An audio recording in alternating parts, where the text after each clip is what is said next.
gabi, manalangin na po tayo. Praise the Lord.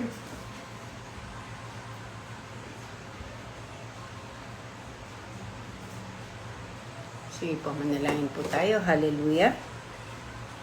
Sa oras na ito, Ama, kami po ay dumudulog sa iyo. Nagpapasalamat sa kalakasan at buhay na binigay mo sa amin sa araw nito. Salamat po. Sinamahan mo kami sa aming maghapong gawain, saan mo kami naroroon, hindi mo kami pinabayaan, hindi mo kami iniwanan. Salamat po.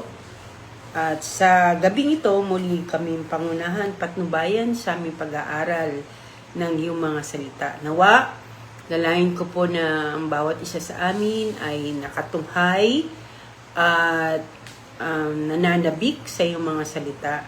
Sa oras na ito, gabayan po kami ng Santong Espiritu at manguna ka sa aming pag-aaral. Ang tulong mo at patnubay mo sumagana sa amin, magturo ka ng sagana at paunawa mo sa amin ang iyong mga salita. At huwag masayang ang mga salita mo, kundi ito ay aming namnamin, ito ay aming papasukin sa aming mga puso upang patuloy na makilala namin lubusan ang iyong palatuntunan, Panginoon. Ang iyong gabay sa amin ay sumagana, patnubay mo ay gayon din na igawad mo sa aming mga mahal sa buhay na wala pa ngayon, sa aming kani-kaniyang tahanan. Pakaingatan mo po silang lahat, patnubayan, gabayan, at maluwalhating makarating na ligtas sa bawat tahanan. Ang patnubay mo ay bawat isa, Panginoon. Samahan po kami ng mga Espiritu sa aming pag-aaral, tumanggap kami ng turo at aral na nagmumula sa iyo. Sa pangalan ni Kristo Jesus, ito po ang aming panalangin. Amen, amen, amen. Amen po. Magandang gabi po sa lahat. Okay, mag-aaral na po tayo. Meron tayong bagong aralin at patuloy na ang kasalukuyang ating topic ay about Bible characters. Yung mga tauhan ng Biblia na pinayagan ng Diyos na makilala natin, nasulat sa salita ng Panginoon, dahil alam natin may dahilan kung bakit po sinulat po yan, dahil gusto po ng Panginoon na matutunan natin at malaman po natin yung mga mahalagang aral mula sa kanilang mga buhay, no? At sa gabing ito, meron tayong panibagong pag-aaral. Ang pamagat po ay The Story of Eli. The Story of Eli. O ang kwento patungkol sa buhay ni Eli, no? So, Eli, or sa English, sa Tagalog ay Eli, no? So, hindi ko alam kung ilan sa inyo nakakilala kay Eli, no? Dahil siya ay hindi pamilyar na karakter o tauhan sa Biblia. At ito'y masusumpungan sa Old Testament dahil ang ating pinag-aaralan ay muna sa Old Testament, no? So, sa kalooban ng Panginoon, sa December na po tayo magsisimula ng may mga sasalit sa akin, no? May sasalit sa akin na magturo. So, sa lahat po ng leaders natin na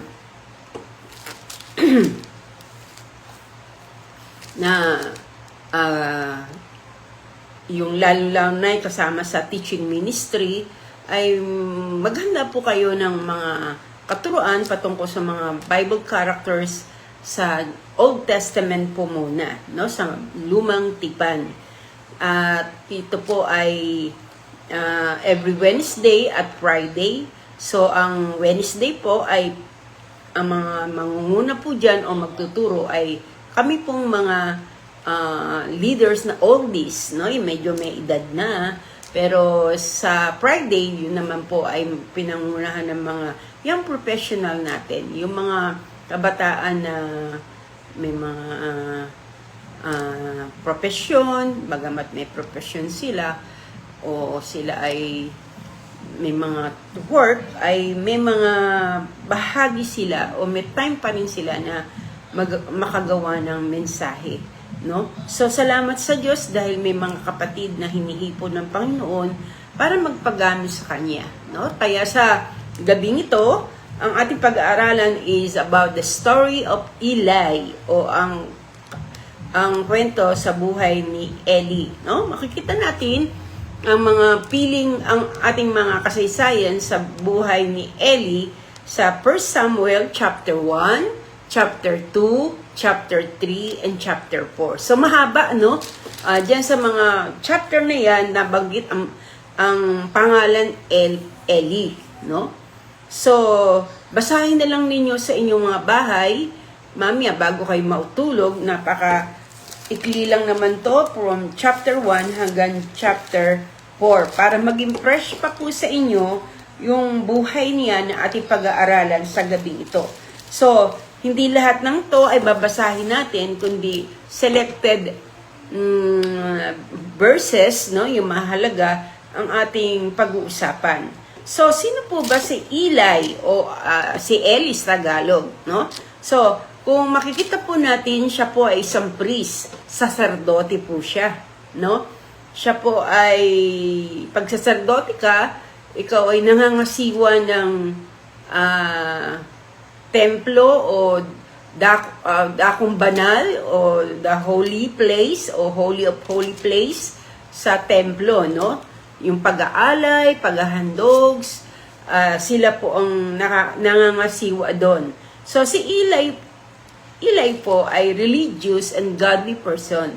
Siya po ay isang reliyosong tao at siya po ay godly, banal, nagnanais na sumunod sa Panginoon, nagnanais na patuloy na sumunod sa kalooban ng Diyos, no? So, yan po si Eli.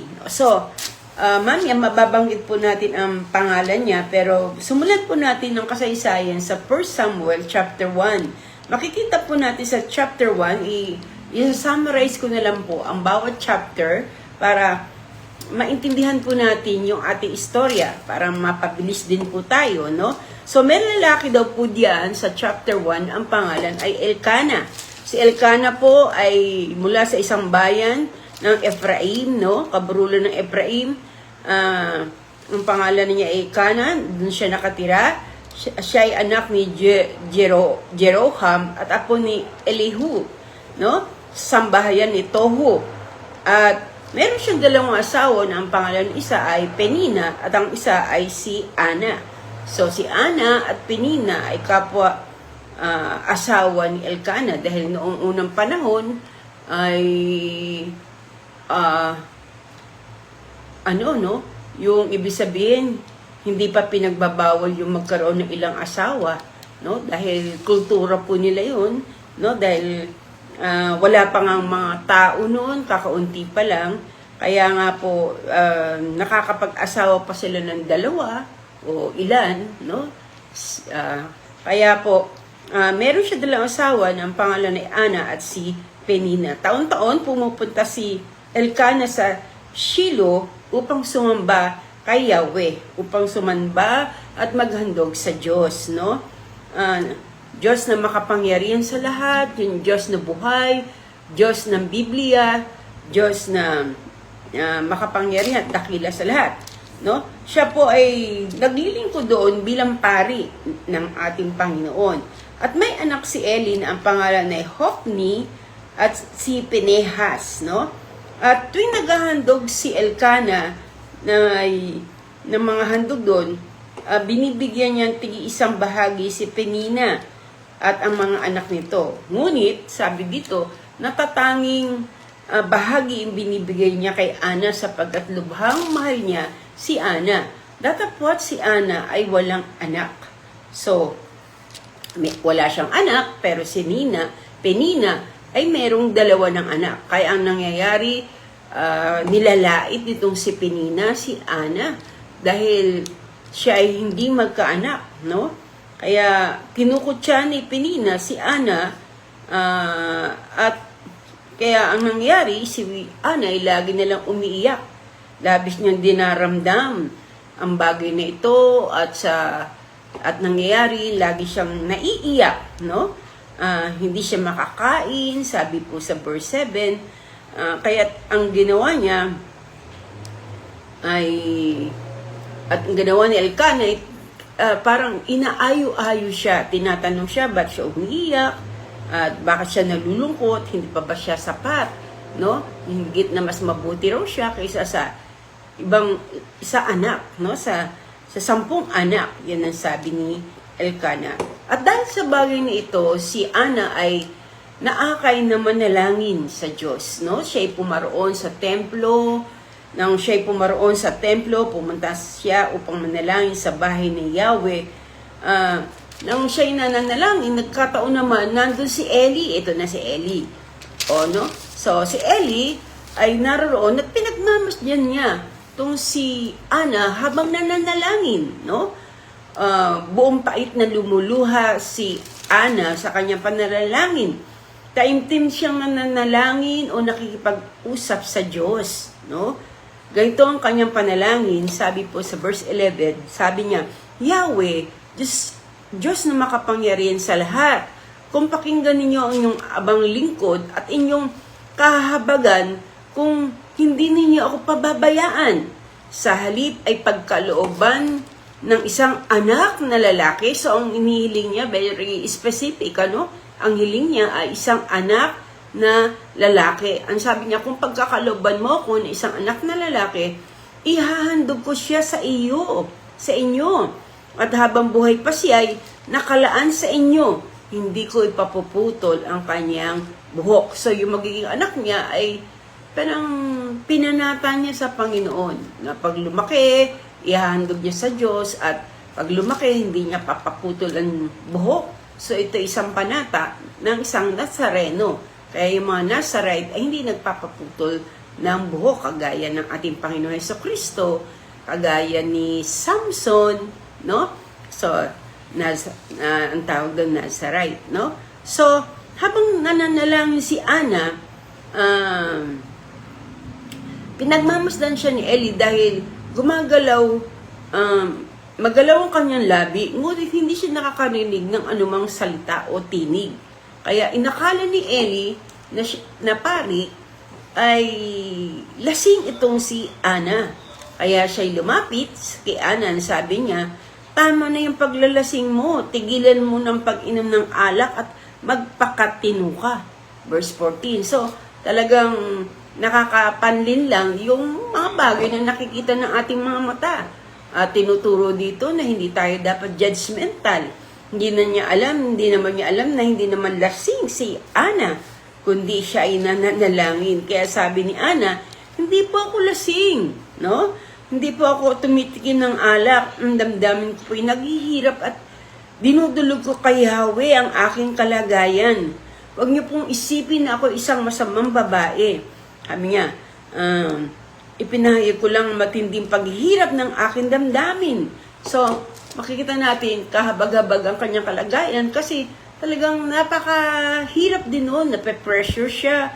May tao o yung isang asawa ni Elkanah na kanyang asawa ay pinipressure siya o kaya siya ay tinutuya at hindi lang siguro si Penina kundi ang iba pang mga tao na baka marahil tinatawag siyang baog, no? Dahil dito, lubos na naghihirap ang kanyang damdamin, no? So, sinabi ni Eli, nang marinig niya yung sinabi ni Ana, sabi, ipanatag mo ang iyong sarili, umuwi ka na ang Diyos ng Israel ang tutugon ng iyong kahilingan. So, yun naman po, ang sabi, nang magpaliwanag na siya at sinabi, hindi siya nalasing, kundi marubdob niyang dinadalangin sa Diyos na mabigyan siya ng anak. Kaya, ang sabi niya, umuwi ka na at ang tutugunin ka ng Diyos sa iyong panalangin. So, sabi niya, magkatotoo po sana ang iyong sinabi tungkol sa akin. At siya umuwi na. At kinabukasan, ang sabi, sumamba sila kay Yahweh. At pagkatapos ay umuwi na sa Rama. Ang nangyari, isinipingan ni Elkanah si Ana. At dininig ni Yahweh ang panalangin ni Ana. No? Kaya ang sabi, naglihi si Ana at isinilang niya ang isang lalaking sanggol na kung ano yung kahilingan ni Ana, yun ang binigay ng Diyos, no? Siya ay binigyan ng sanggol na lalaki, no? So, kaya nga, ang pinangalan niya sa lalaki ay Samuel, nang ibig sabihin, hiningi sa Diyos. Yun po ang ibig sabihin ng Samuel, hiningi sa Diyos. At pagkalipas ng maraming taon, no, ang nangyari ay inihandog niya si Samuel sa templo. Yun ang sinabi niya sa Diyos, panatan niya yun . Kaya hinintay niya muna na mahiwalay sa breast o sa suso ang kanyang anak na si Samuel. Ibig sabihin na hindi na siya nagpapadede. So, ang nangyari ng malaki-laki na si Samuel ay dinala niya ito sa templo, no? Sa bahay ni Yahweh, doon na siya titira dahil sa buong buhay niya, doon na siya mamamalagi, doon na siya titira. Dahil yun ang sinabi niya sa Panginoon, bigyan mo ko ng isang anak na lalaki at ihahandog ko siya sa inyo, no? So, sinabi niya, gawin mo kung ano ang inaakala mo mabuti. Hintayin ko siyang lumaki at tulungan nawa ni Yahweh upang matupad ang pangako ko sa kanya. At ginawa na nga ni Ana na ibinigay niya kay Yahweh ang kanyang bugtong na anak o ang kanyang kaisa-isang anak na si Samuel, no? Pagkatapos nito, dumating na yung pagkakataon ng tinalaga na niya o pinagkaloob na niya yung kanyang anak. Sinabi niya kay Elkanah, ito yung hinihiling ko nung ako'y nakita mong nakatayo dito na nananalangin. Ito na ngayon ang katugunan ng Panginoon. At sabi ni Eli na priest o saserdote ng Diyos, dahil hinahandog mo siya kay Yahweh upang maglingkod sa kanya habang buhay, parang pinag-pray niya na sabi, biyang kapanawan ng Diyos ng ibang anak, no? So, yun nga po, iniwan na nila si Samuel doon sa templo upang maglingkod at mga siwa doon sa templo. Now, punta naman tayo kay Eli. Sabi po dito sa verse 12, may dalawang anak si Eli o si Eli, no? Sila ay parehong lalaki, no? Subalit, sinasabi po sa verse 12, ang dalawang anak ni Eli na parehong lalaki ay lapastangan at walang takot kay Yahweh. So, meron silang hindi magandang karakter. Mismo ang Diyos, ang Biblia nagsasabi na ang anak ni Eli ay lapastangan at walang takot sa Diyos. Wala silang galang sa regulasyon at pagkapari, no, ng kanilang tatay na si Eli, no? So, ano ginagawa nila? Tuwing naghahandog, pinapapunta nila ang kanilang mga katulong habang pinapakuluan pa lang ang karne sa verse 12. So, naghahanda sila ng isang hayop, kinakatay, kinukuha ang dugo, winibisik sa templo, at yung karne ay pinapakuluan nila, no? Anong sabi, pinapakuluan pa lang karne, may dala na silang tinidor na may 3 ngipin at tinutusok sa loob ng malalaking kaldero o palayok. Lahat na matusok o sumama sa tinidor ay tinuturo nilang para sa pari. Siguro, kinukuha na nila yung kanila. Sa tatay ko to, kasi pari yung tatay niya. Sa tatay ko to, amin to. Siyempre, kakainin nila yun, no? So, pero hindi pa nahahandog. Kaya, ito po ang mali nila. Nilalapastangan nila ang templo. Nilalapastangan nila yung gawaing paghahandog, no? Ginawa nila ito tuwing maghahandog sa Shiloh ang mga Israelita. Hindi lamang yon. Bago pa maihandog ang taba ng karne, nilalapitan na nila ang mga katulong, ang mga naghahandog at sinasabi, hilaw na karne ang ibigay nyo sa pari. Hindi niya kukunin kapag luto na ang ibinigay ninyo. Hilaw ang gusto nila upang maiihaw nila ito. Kapag sinabi ng naghahandog na hintayin mo munang maalay ang taba bago sila kumuha hanggang gusto nila. O hintayin nyo muna. Pag na ihandog na, saka kayo kumuha. No? Kahit ilan ang gusto mo nyo, kumuha kayo. Pero anong sabi? Hindi maaaring bigyan na ninyo kami. So matigas talaga ang ulo na sinasabi nila, wag, hindi maaari, bigyan nyo kami.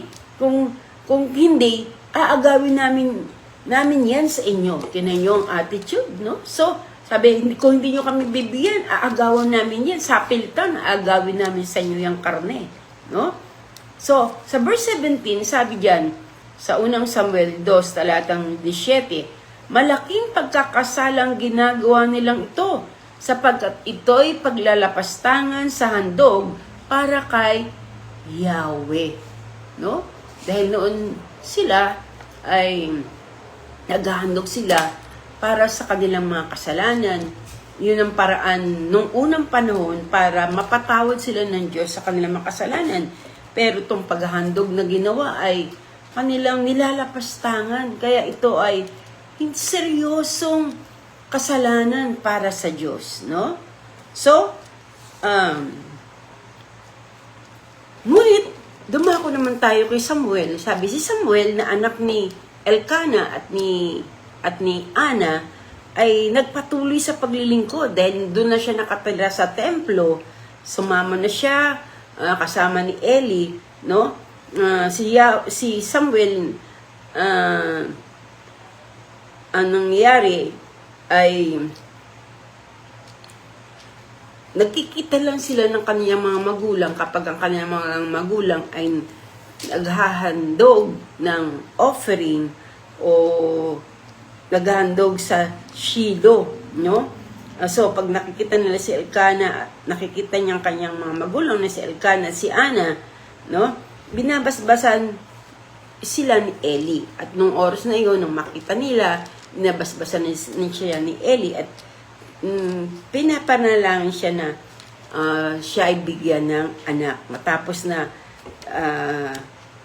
ibigay nila si Samuel sa Diyos para maglingkod sa kanya, at sa katunayan ay lagi niyang sinasabi niyang na binabasbasan niya si Elkanah at si Ana na magkaroon ng anak. At sabi sa verse 21, nagkatotoo ang panalangin ni Eli.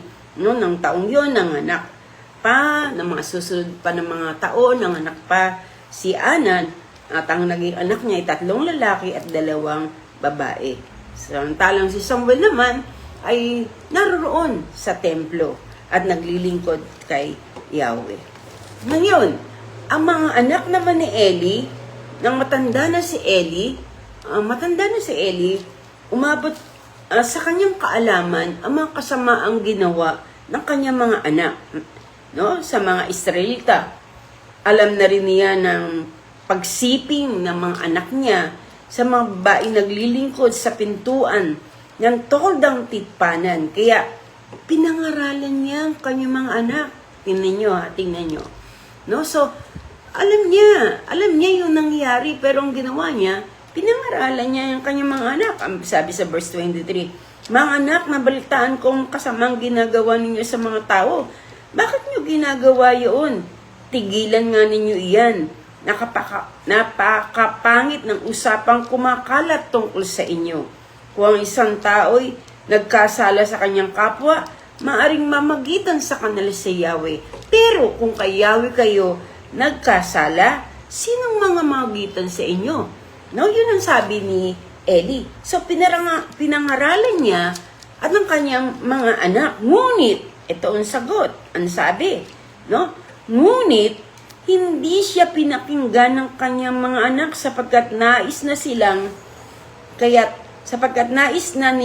silang parusahan ni Yahweh.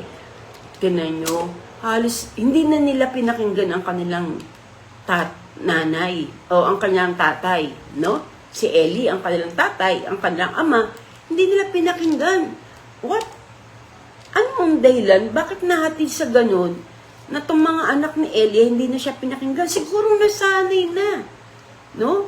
Na hindi sinasaway siya, pero hanggang dun lang, saway lang, hindi na siya pinakikinggan, no? At nasanay na itong mga bata pa lang, parang, di ba, parang kagaya ng mga tao ngayon, kabataan ngayon. Yung mga kabataan, pagka sinaway mo, parang mas galit pa kaysa magulang, no? Hindi nire-respeto, hindi sinusunod ang kanilang mga magulang. Na lagi na lang may salita, lagi na lang may alibay, lagi na lang may sagot sa kanilang mga magulang, no? Kami nung araw, pag kami sinasabihan ng mga magulang namin sa ginawa namin pagkakamali o kasalanan, tahimik lang kami. Hindi kami umiimik. Pero ngayon, mga kabataan ngayon, halos lahat ng kabataan, na pag sinasabihan, mas malakas pa minsan ang boses nila kaysa sa kanilang mga magulang, no? So, yun ang nangyari. Hindi nila pinakinggan. Ngunit hindi nila pinakinggan, hindi siya pinakinggan ng kanyang mga anak, kaya ang sabi, gusto nang parusahan sila ni Yahweh. No? Si Samuel na may patuloy na lumaking kalugod-lugod sa Panginoon. So, anong ginawa ng Diyos? Nakita ng Diyos na hindi sila nagbabago. Ang Diyos, gumagawa ng paraan para tayo ayusin. Para tayo, ginagamit niya magulang natin, kaya yung mga magulang natin, susundin natin. Kasi ginagamit ng Diyos ang mga magulang natin para maging matuwid tayo, maging kalugod-lugod tayo sa Diyos. Paano? Kung hindi mo napakinggan ang iyong magulang, no? Kaya ang sabi, ang ginawa ng Diyos ay nilapitan, gumamit siya ng isang propeta, no? Para sabihan si Eli. Siguro si Eli hanggang bibig lang. Sinasabihan niya, pero pag may nakikita siyang ginagawang mali ng kanyang anak, hindi na niya pinapansin kasi hindi naman nakikinig sa kanya. No? Hindi na niya inuulit. No? Sabihin na nga natin makulit tayo. Kahit sabihin ng anak natin makulit tayo. Maulit tayo. Ilang beses natin sinasaway. Yung pa rin na sinasaway natin. Okay lang. Kahit sabihin na nilang makulit tayo. Ang mahalaga, lagi natin silang pinaalalahanan. No? So, ano nangyari? No? Ginamit ng Diyos ang isang propeta para sabihin itong si Eli na nangusap ako sa ninuno mong si Aaron. Ito ang sabi ng Diyos. Nang sila'y alipin ng Paraon, ang hari ng Ehipto, sa mga lipi ni Israel, ay siya ang pinili kong maging pari. Siya ang nangangasiwa ng altar, nagsusunog ng insenso, nagsusuot ng linong ephod, at naglilingkod sa akin bilang kinatawan ng Israel. At lahat ng handog sa akin ng Israel, binibigay ko sa kanyang sambahayan. No? So, ito ay isang pari, no? Ay gawain ng mga saserdote. Ito ang sabi ng Diyos, bakit ninyo pinagnanasa ang maangkin ng mga alay at handog sa akin? Yung para sa Diyos, gusto nilang kunin. Ito yung ginagawa ng mga anak ni Eli. No? Yung kinukuha pa rin nila yung para sa Panginoon. Iyon ay handog para sa Diyos, pero kinukuha pa rin. Sabi, mas ginagalang mo pa yata ang iyong mga anak kaysa akin. So, sinabihan siya ng lingkod ng Diyos na mas ginagalang mo pa, sinabihan siya ng ating Panginoon na ginagalang mo pa ang iyong mga anak kaysa akin. No? Parang ang mga anak pa niya ang sinusunod kaysa sa Diyos. Bakit mo sila pinabayaang magpasasa sa pinakapiling bahagi ng mga handog para sa akin? No, yung imbis para sa Diyos, kinukuha ng kanyang mga anak. Siguro kinakain na rin nila, pero ba't niya inaiya? Bakit nyo ginagawa yan? Ano ginawa nyo? Hindi ko to kakainin, walang kakain yan. No? Kahit na nagawa na, dapat hindi napabayaan. Sabi, ipinangako ko noon ng tanging sambayan mo lamang ang makakalapit sa akin habang panahon. Ngunit hindi na ngayon. Pararangalan ko o nagpaparangal sa akin, ngunit pababayaan ko nagtatakol sa akin. Darating ang araw, this is a warning ng Diyos sa kanya. Darating ang araw na papatayin ko ang mga kabataan sa iyong sambahayan at sa iyong angkan. Paikling ko ang iyong buhay at maaga kayong mamamatay. Maghihirap kayo at di ninyo matitikman ang kasaganang ibibigay ko sa inyo, ko sa Israel. Paiklin ko ang inyong buhay, hindi ko kayo alising lahat sa paglilingkod sa altar. Ngunit ang ititira ko'y daranas ng takot na paghihirap ng kalooban. Mamamatay sa tabak ang buong mong pamilya. Bilang katunayan nito, sabay na mamamatay ang iyong anak na si Hophni at si Pinehas. Samantala, pipili ako ng isang paring magiging tapat sa akin at susunod sa aking kalooban. Bibigyan ko siya ng sambahayan na maglilingkod sa akin habang sa panahon ng harapan ng mga haring aking hihirangin. Ngunit ang matitira sa iyong sambayan ay mamamalimos sa kanya. Magmamakaawa siyang gawing katulong ng pari para lamang mabuhay. So, sinabi ng Panginoon yung kahihinatnan kung hindi sila magbabago. No? So, ang tagal ng panahon ng binigay ng Diyos, yung grace ng Lord ay napakahaba na pero hindi rin sila nagbago.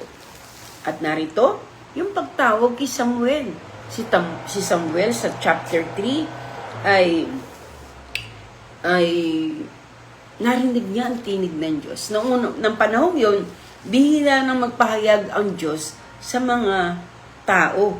No? Bihira na rin siyang makakita ng mga pangitain yung mga tao dahil hindi, no? So, ang sabi, si Samuel ay natulog, pero nung nagising siya, meron siyang narinig na tinig. 3 beses na narinig niya, Samuel, Samuel. Akala niya, tinatawag siya ni Eli. Pero ang pangatlong beses, ang sabi sa kanya ni Eli, pag narinig mo uli yung tinig, sabi mo, sino ka baga, Panginoon? No? Sabi, hindi ako tumatawag sa iyo. No? Marahil, si Yahweh tumatawag sa iyo.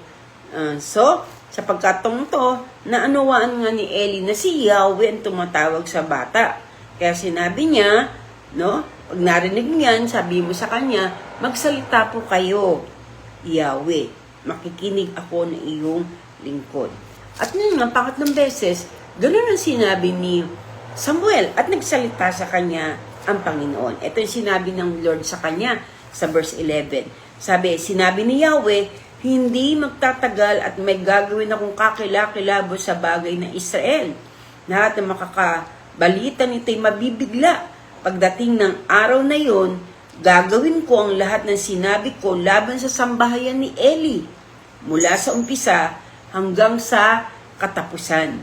Sabihin mo sa kanya na habang panahon, kung parurusahan ang kanyang sambahayan sapagkat hinayaan niyang lapastanganin ako ng kanyang mga anak. Take note. Ang sabi ng Diyos na parurusahan niyang kanyang sambayan sapagkat hinayaan ni Eli na lapastanganin siya ng kanyang mga anak. Biruin niyo, no? Siya ay pari, siya ay saserdote, pero yun nga sinasabi ko, siguro sinasaway nga niya anak niya, pero hindi, hanggang doon lang, hanggang sa salita lang. Hindi siya umaakto, hindi siya kumikilos. Ano ba kung nakikita kinakain nila yung pagkain na para sa Diyos, yung handog para sa Diyos, di dapat kinuha niya yun. No? Gumawa siya ng paraan para tigilan yung masamang bagay na ginagawa ng kanyang mga anak, pero hinayaan lang niya. No? Sabi dahil dito, isinumpa kong hindi mapawi ang anumang handog ang kalapastangan ng ginawa sa sambayan ni Eli. At pagtapos nito'y natulog na si Samuel. At kinausap siya ni Eli, ano sinabi sa iyo ng Panginoon kinabukasan? Samuel, ano sinabi sa iyo ng Panginoon? Ayaw sanang sabihin ni Samuel dahil napakabigat. Pero ang sabi ni Eli, huwag kang maglihim sa akin, sa verse 17. Magbigat ang parusong ibibigay sa iyo ni Yahweh kapag hindi mo sinabi sa akin. Dahil sabi sa kanya ng Diyos, sabihin mo sa kay Eli. No? Kaya sinabi rin niya. Kaya't pinagtapat sa kanya, verse 18, ni Samuel ang lahat kay Eli, wala siyang inilihim dito. Pagkatapos sinabi ni Eli, iyon ang kagustuhan ni Yahweh. Mangyari nawa ayon sa kanyang kalooban. So, hindi naman siya tumanggi ni si Eli. Sinabi niya, mangyari nawa kung ano gusto niya. Now, sa chapter 4, dito na, last na, pinakahuli na to. Sabi, sa chapter 4, dumating araw na ang mga Israelita ay nakipaglaban sa kanilang kaaway na si Pilisteo, ng mga Pilisteo, no? So, sumalakay ang mga Pilisteo at nangyari natalo ang mga Israelita ng mga Pilisteo na sabi dito at pagkalipas ng isang matinding labanan, natalo ang mga Israelita. Sila'y napatay ng halos napatay ng Pilisteo at halos ang namatay sa kanila ay 4,000 kawal, no? So, nagbalik sila sa kanilang kampo at sila nagtatanong, bakit kaya tayo iniwan ni Yahweh? Bakit tayo pinabayaan ni Yahweh? Yun ang sinasabi sa verse 3, verse 4. Bakit kayo pinabayaan ni Yahweh na matalo tayo? Dahil hindi naman natatalo ang mga Israelite. Kahit marami yung mga kalaban nila, nananalo pa rin sila, hindi sila natatalo, no? Pero dito kitang-kita nila bakit natalo sila. Sabi niya sa verse 3 and 4, bakit kaya pinabayaan tayo na matalo ni Yahweh mula sa mga Pilisteo? Ano ang inisip nila? Ang inisip nila ay ito, mabuti pa kunin natin sa silo ang kaba ng tipan. Kasi ito yung naisip nila eh. Dahil sa labanan, pag daladala nila yung kaba ng tipan, nanalo sila. Parang ginawa nila itong formula, no? So, ngayon natalo tayo, gawin natin, punta tayo sa silo at kunin natin yung kaba ng tipan, sabi ng mga Israelita. So, kinuha nila yung kaba ng tipan sa silo, no? Na kung saan si Yahweh nakaluklok sa trono at sa ibabaw ng mga kerubin. Sumama sa kanila ang 2 anak ni Eli na sina Hofni at Pinehas. At nang makita ng mga Israelita, nagsigawan sila sa tuwa. Yehey! No, sabi siguro nila, hindi na tayo matatalo. Andito na yung kaba ng tipan. No? So parang naging formula na sa kanila yon. Na marinig ito ng mga Pilisteo na kinuha, na nasa kanila yung kaba ng tipan at dadalhin sa labanan. Natakot itong mga Pilisteo kasi nung una pa man, alam nila na nagwawagi mga Israelita pagdala yung kaban. So, anong sabihin? Bakit sila nagkaingay? At nakita nila, natakot sila nang makita nila yung kaban. Sabi sa verse 7, no? So, sabi ng mga Pilisteo, nanganganib na tayo ngayon, no? Malamang, kawawa naman tayo, matatalo na tayo, no? So, paano? Sabi, ito yung kaba ng tipan, ito yung nagpahirap sa mga Ehipsyo, no? Kaya, sabi ng mga kasama niya, ng mga Pilisteo, magpakalaki tayo, no? Nagpalakasan sila sa isa't isa, magpakalalaki tayo, upang hindi tayo matalo, maalipinin natin ang mga Hebron yan, no? Pag naalipin natin, sabi, lalaban tayo sa kanila. At alam nyo, lumaban ng mga Pilisteo nagulat ang mga Israelita dahil natalo sila ng mga Pilisteo. At ang halos natalo sa kanila, ang napatay sa kanila ay 30,000 men. 30,000 tao, lalaki. At kanya-kanya silang takas pauwi. At kinuha ng mga Pilisteo ang kaban ng tipan. At pinatay din nila ang 2 anak ni Eli na si Hofni at si Pinehas. No? So, nangyari yung sinabi ng Diyos sa kanila sa chapter 3, no? Nasabi mamamatay. Yun ang patotoo na mamamatay yung kanyang anak na sabay, no? At yung sambahayan ay manilipol, no? So, ano nangyari? Merong isang Israelita na naiwan, na nagtatakbo. At sa kanyang pagtakbo, pinunit niya ang kanyang damit, no?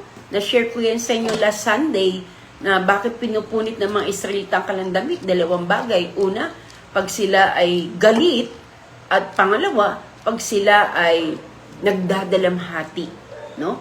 So, ito, at sabi yung lalaki habang tumatakbo, pinunit niya yung kanyang damit at naglagay ng abo sa kanyang ulunan, sa kanyang katawan, na ito'y patuto na nagdadalamhati na lalaki at siya umihiyaw, natalo tayo ng ating kalaban. At labis ang dalamhati ng mga Israelita nang sabihin nila na ang kabanang tipan ay ninakaw ng kanilang kaaway. So, matanda na si Eli, noong time na yon, sabi sa verse 15, siya noon ay 98 years na. Dahil mataba siya, masyado siyang mataba, nakaupo na lang siya. At alam nyo, nung nakaupo siya, siya ay 98 years old na. Medyo ano na yung tenga niya. Ano nangyari? Sabi, ako po isang Benhemita at ako po'y nakatakas, no? Sabi niya kay Eli. At narito po, ako po'y galing sa labanan. Sabi niya, mabuti na lang at nakatakas po ako. Sabi ni Eli, kamusta na? Ano nangyari sa labanan? At sinabi ng lalaki sa verse 17, natalo po ang mga Israelita at napakarami pong namatay, kabilang roon ang iyong anak, 2 anak na si Hophni at si Pinehas, no? At ang kaban ng Diyos ay kanilang ninakaw. Nang marinig ni Eli na ang kaban ng tipan ay ninakaw ng mga kaaway, si Eli ay nabulagta, no? Siya ay nabuwal na papatalikod. At dahil napakabigat niya, anong sabi po sa verse 18, nabali ang kanyang lieg sapagkat siya'y mabigat at matanda na. At siya ay namatay. At noong time na yon, no? At si Eli ay natapos ang buhay na 40 taon siyang namahala, naging pari, naging saserdote sa Israel, no? So 40 years siyang namahala sa Israel. At nang makarinig to ng asawa ni Pinehas, no? Yung manugang ni Eli, siya'y napaanak na bigla, no? Napaanak na bigla, namatay doon, sabi diyan, kabuanan ni Pinehas, namatay ang kanyang biyanan, namatay din ang kanyang asawa, bigla sumakit ang kanyang tiyan, napaanak siyang di oras, at ang sabi, lalaki ang kanyang anak, sabi, laksan mo yung loob mo, at ang nangyari, ang batay lumabas, at ang tinawag niya, ang kanyang anak na Ikabod, na ang ibig sabihin, umalis ang kaluwatian ng Diyos sa Israel. Dahil tong araw na yon, ninakaw ang kaban ng tipan ng kanilang kaaway. So, sabi diyan na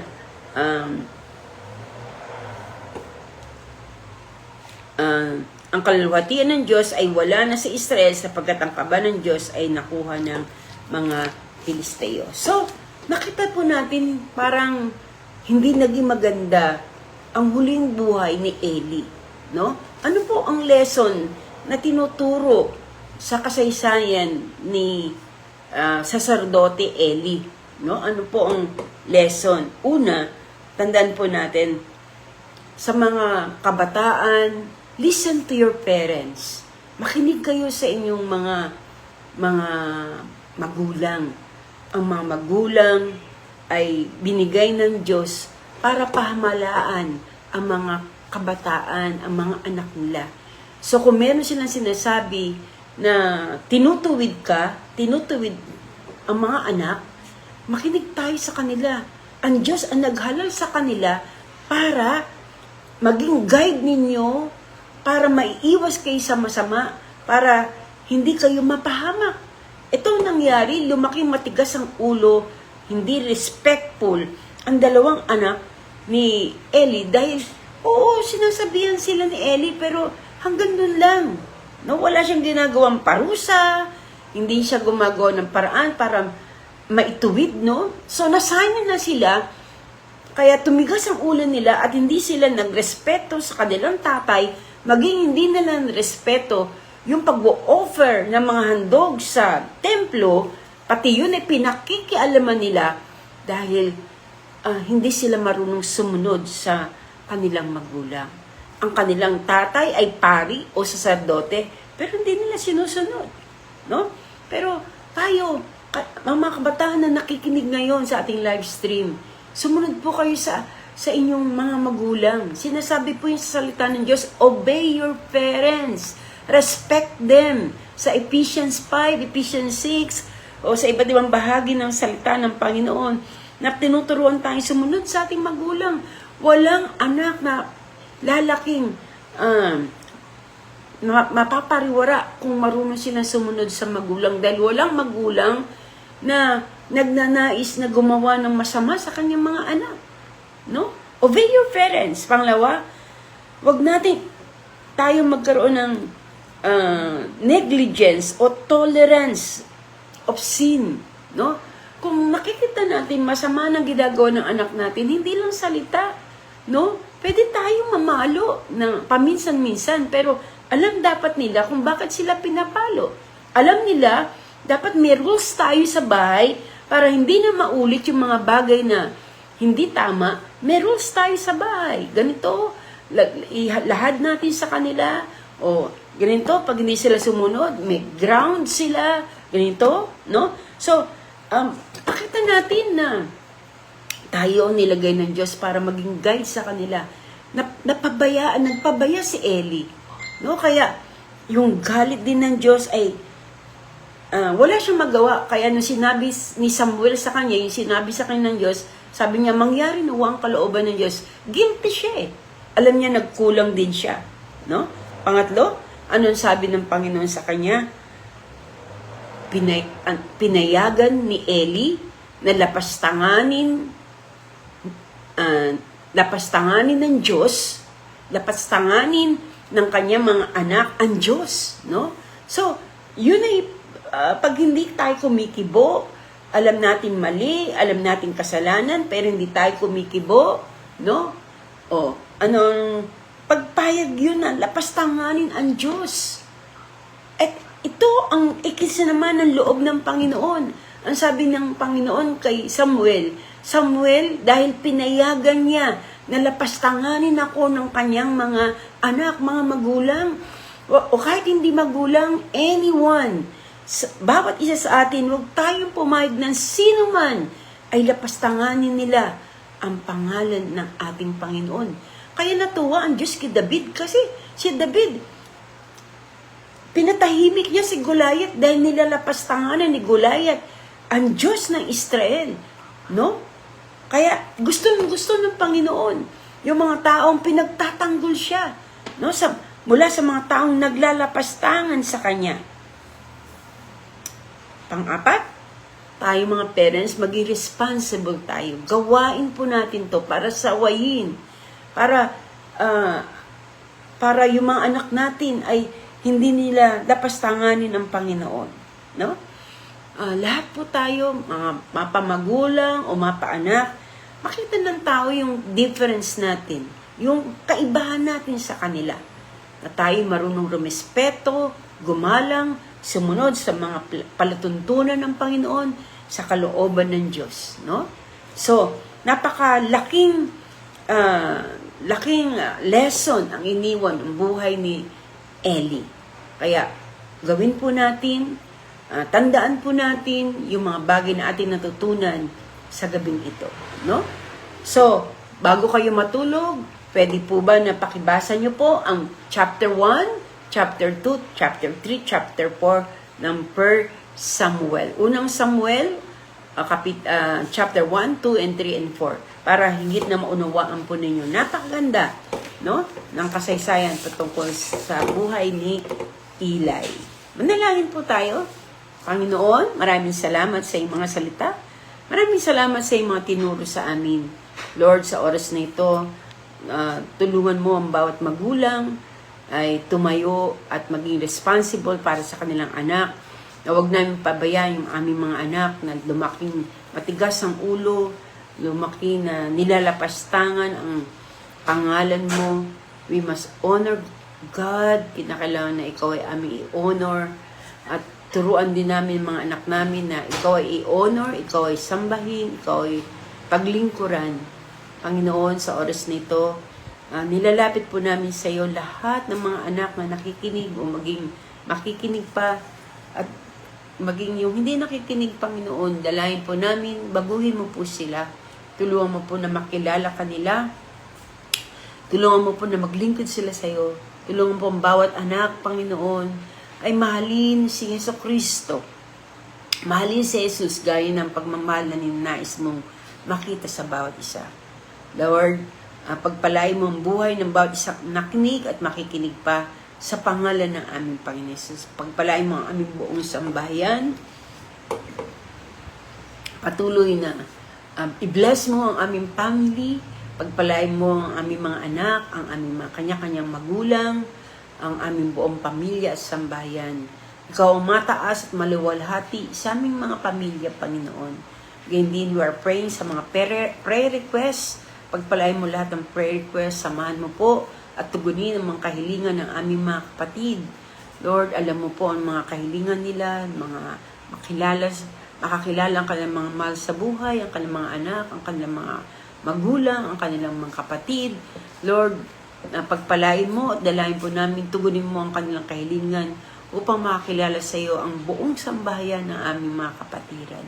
The Lord, sino sa mga kapatiran po namin na may sakit karamdaman, kayo po magbigay ng kagalingan sa pangalan ng Panginoon Jesus. Bigyan mo ng tulong lahat ng mga naalihan ng sakit at karamdaman. Sa oras nito, pagalingin mo ang mga nasa higaan ngayon na may mga karamdaman sakit, abutin mo po sila. Dinudulog po namin sa iyo si Sister Jennifer na samahan mo po siya sa kanyang pagkikemo. Tulungan mo siya at patnubayan si Sister Malu. Gabayan mo po siya, Panginoon. Ang aming mga kapatid na nagpapalakas, si Brother Pastor Rolly, Panginoon, patuloy mo siyang palakasin. Aking kapatid na si Kuya Noel, palakasin mo po rin po siya, Panginoon. At yung mga kapatid po namin na nakatakdang operahan, dahil na po si Sister Remy, na operahan po bukas sa Castro Hospital. We are praying for him. Ingatan mo siya. Ligtas mo siya sa anong panganib at kapahamakan ng dugo ng Panginoon Jesus. Tumakip po sa Kanya. Samahan mo lahat po, Panginoon, ng mga titingin sa Kanya, mga doktor, mga staffs, anesthesiologists, Lord, lahat ng mga gamot, lahat ng kasangkapan, gagamitin sa Kanya, ilinisin mo po ito at ang dugo ng Panginoon Jesus ang tumakip po sa lahat ng ito, Panginoon. Bigyan mong katalinuhan, karunungan, lahat na mag-opera sa Kanya, tutulong sa Kanya, at palakasin mo loob ng aming kapatid na si Sister Remy. Huwag mo siyang pababayaan. Ingatan mo po siyang lubos at huwag mo pong pababayaan. Ang yung present siya ay sumakanya, ang yung mabubuting anghel ay makasama niya sa operating room, maging sa kwarto na kung saan magi-stay po siya. Lord, ang kumpletong kagalingan ay hinihiling po namin na igahod mo sa Kanya after operation, maging normal na po siya, gaya ng dati. Salamat po, Ama. Lahat po ng may mga kahilingan sa panalangin, dinudulog po namin sa iyo. Prayer request, Sister Bunny, Lord, patuloy mo siyang pangunahan, patnubayan, matanggap niya yung bagay na dapat niyang matanggap at patuloy na kayo po magpapalit at magbibigay ng isang anak na lalaki para sa kanya, Panginoon. Pagpalain mo ang buhay niya, ang kanyang asawa at ang kanyang anak na babae. Pagpalain mo ang kanilang pamilya at sa lahat ng mga kapatid ko, Panginoon, na nakikinig ngayon, pagpalain mo ang bawat pamilya po namin, ang aming mga kanya-kanyang anak at kanya-kanyang asawa. Basabasan mo ang Jesus the True Light Church at pagpalain, Panginoon. Salamat po sa katugunan sa panalangin ito. Sumayong kapurihan, kalwatian, karangalan sa tanging pangalan ni Kristo Jesus. Amen. Amen. Amen. Amen po.